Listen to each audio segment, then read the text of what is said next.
다윗의 경험에서 나온 시편 40편은 고난과 고통 중에 하나님의 인도하심을 기뻐할 수 있음을 보여줍니다. 하나님의 인도하심 중에 기뻐하는 것은 하나님 공동체와 하나님께 운명을 건 믿음의 사람이 누리는 특권입니다. 저는 시편 40편을 읽으면서 종교화된 교회의 허망함을 느낍니다. 다윗은 계속되는 고통 중에도 하나님이 주시는 기쁨을 맛봅니다. 그것은 하나님의 인도하심을 받기 위해 자기의 힘을 빼고 하나님을 기다렸기 때문입니다. 종교화된 교회는 하나님의 인도하심을 매우 강조합니다. 그러나 성경을 통해 하나님의 인도하심을 받는 방법을 찾지 않습니다. 과거에 좋은 성과를 내고 성공했던 일을 이룬 방법을 되풀이하면서 그것을 항상 있는 하나님의 인도하심이라고 말합니다. 교회의 담임 목사인 저 역시 그랬습니다. 열심히 기도하면 하나님의 인도하심을 받을 것입니다. 하나님께 서원하고 헌금을 드리고 손해가 나도 서원을 지키면 하나님께서 인도하십니다. 당신이 하나님의 인도하심을 받지 못하는 것은 가난한 사람을 돌보지 않아서입니다. 예배를 드리는 일에 성실하지 않아서입니다. 열심히 복음을 전하십시오. 당신의 근심을 잠시 내려놓고 전도하고 선교하는 일에 최선을 다하십시오. 그러면 하나님은 당신을 인도하셔서 반드시 복되게 하십니다. 바울의 말처럼 죄인 중의 괴수는 그것도 무지한 죄인의 괴수가 저였습니다. 하나님의 인도하심은 항상 있습니다. 그러나 하나님의 인도하심은 상황과 하나님께 운명을 건 믿음의 사람의 상태에 따라 다릅니다. 하나님은 모든 것이 합력하여 선을 이루도록 창의적으로 인도하십니다. 시편 40편의 다윗처럼 단단한 반석 위에 서 있다가 미끄러져서 기가 막힐 웅덩이와 수렁에 빠졌다면 무엇인가를 해서 하나님의 인도하심을 끌어들이려 하지 마십시오. 상황만 악화시킵니다. 차라리 아무것도 하지 말고 하나님을 기다리십시오. 반드시 시편 40편처럼 이전과는 다른 삶의 반석에서 새 노래로 다른 사람들이 부러워할 노래를 부르게 됩니다. 1절에서 3절은 다윗의 확실한 간증입니다. 다윗은 스스로 빠져나올 수 없는 깊은 늪에 떨어진 사슴 같습니다. 2절에 기가 막힐 웅덩이와 수렁은 자이든 타이든지 스스로 빠져나올 수 없는 시궁창과 같은 진흙탕 같은 현실입니다. 모든 상황이 더 악화되고 결국 죽을 것 같은 시궁창과 진흙탕 같은 일들입니다. 이런 일들은 다윗처럼 하나님 말씀과 약속을 믿고 자기의 운명을 건 믿음의 사람에게도 일어납니다. 사실 우리의 인생에서 하늘만 쳐다보아야 하는 절망은 낯선 손님이 아닙니다. 언제든지 들어올 수 있는 도둑입니다. 기가 막힌 상황에서 다윗이 할 수 있는 일은 자신의 운명을 쥐고 계신 하나님께 살려달라고 소리치고 하나님을 기다리는 것입니다. 그 기도는 절망 중에 구원을 바라는 마음에서 나오는 간청입니다. 그랬는데 1절에서 3절의 표현을 보십시오. 하나님의 분명한 행동을 기억하십시오. 첫 번째 들으셨고, 두 번째 끌어올리셨고, 세 번째 반석 위에 두셨고, 네 번째 견고하게 다시 넘어지지 않게 하셨고, 다섯 번째 새 노래, 새 찬송을 가르쳐 주셨습니다. 다윗이 한 행동은 무엇인가 해서 하나님의 인도하심을 받는 것이 아닙니다. 자기의 힘을 빼고 기다리고 기다렸더니 입니다. 기가 막힌 웅덩이에 빠졌다는 것은 반석에서 미끄러져서 떨어진 것입니다. 그래서 하나님의 인도하심은 다윗을 전 인격적으로 회복시키시고 이전에 알지 못한 새 노래를 가르치셔서 흥얼거리며 부르게 하셨습니다. 그런 다윗의 변화를 보는 사람들은 다윗을 등졌거나 자기의 성공을 쫓아 살아온 것을 두려워하며 하나님을 의지하게 되었습니다. 하나님의 인도하심은 기가 막힐 웅덩이와 수렁에서부터 높아질 수 있도록 하나님께서 이끌어 주심입니다. 자기 성품에 언제나 변함없이 성실하신 모든 만물을 선하신 뜻대로 인도하십니다. 만물 중에 유독 사람만이 자기가 모든 상황을 해결해야 하는 하나님인 것처럼 생각하고 행동하려 합니다. 그래서 받아들이고 기다릴 줄을 모릅니다. 4절에서 8절을 읽습니다. 시편 40편 4절에서 복이 있는 사람은 하나님의 말씀과 약속을 믿고 자기를 내어드린 사람, 즉 하나님께 운명을 건 믿음의 사람입니다. 4절에 교만한 자는 모든 만물을 이끄시는 하나님의 확실한 주권에 관심이 1도 없이 자기의 생각과 힘, 자기가 속한 집단의 공통된 생각과 힘을 믿는 사람입니다. 그래서 복 있는 사람은 세상 사람이 숭배하는 것을 무시하는 사람입니다. 오히려 복 있는 사람은 현실은 하나님의 기적과 하나님의 생각으로 온통 채워져 있다는 것을 압니다. 5절에 어떤 것도 하나님처럼 할 수 없고 다윗 자신도 조금 알고 있는 것을 표현하고 싶지만 하나님의 인도하심의 증거가 너무 많아 자기의 조그만 뇌로는 담을 수가 없다고 고백합니다. 사실 우리의 조그만 뇌로서는 하나님의 생각을 담아낼 수 없습니다. 그것은 하나님의 인도하심의 모든 과정을 알 수가 없다는 것입니다. 그런데 종교화된 교회는 하나님의 인도하심을 받기 위해 무엇인가를 많이 강요합니다.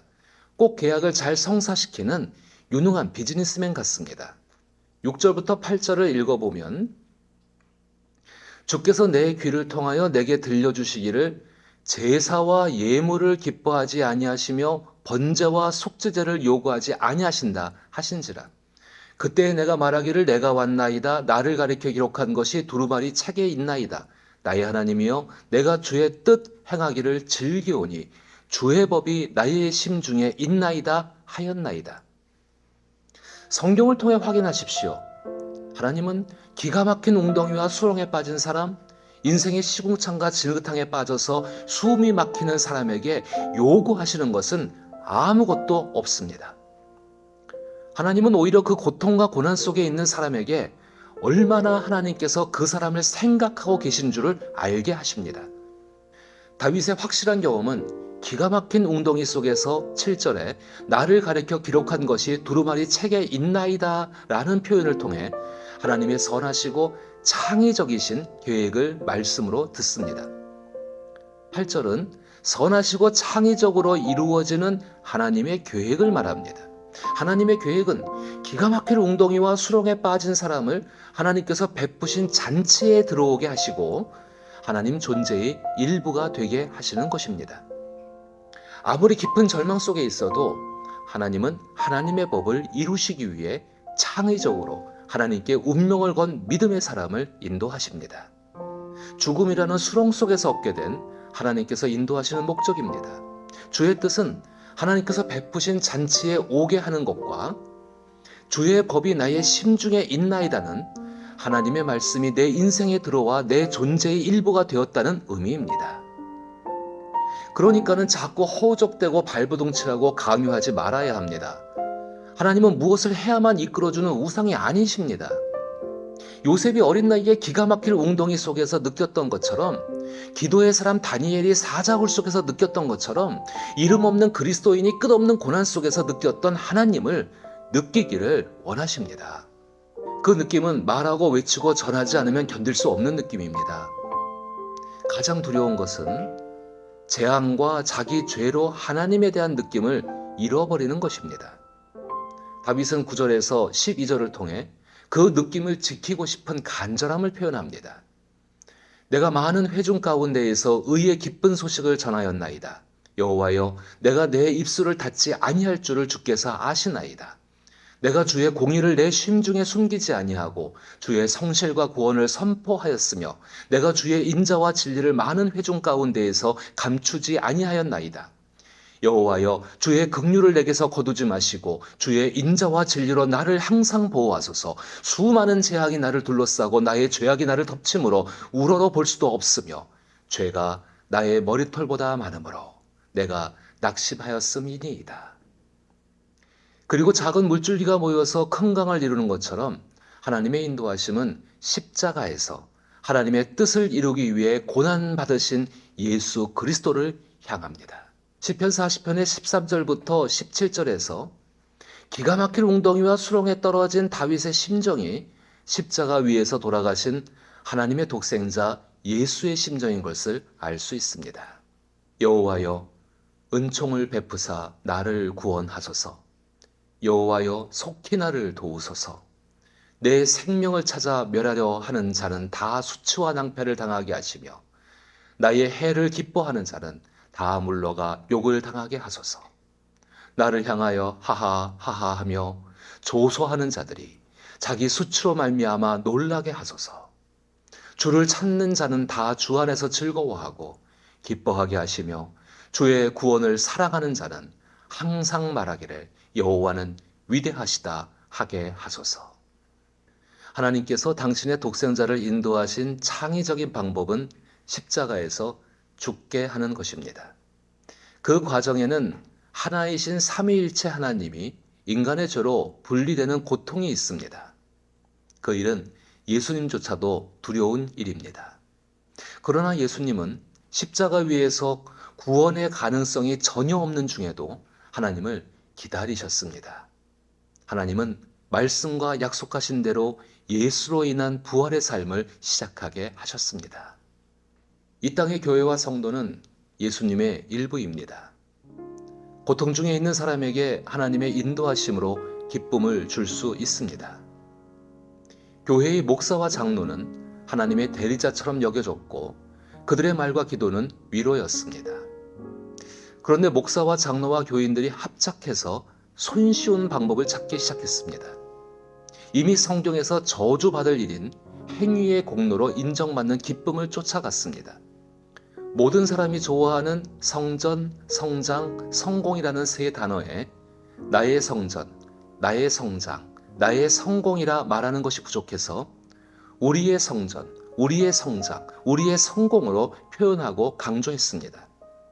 만약 그것이 우상이 아니었다면 다윗처럼 고통 중에도 하나님의 인도하심으로 기쁨을 얻어야 합니다.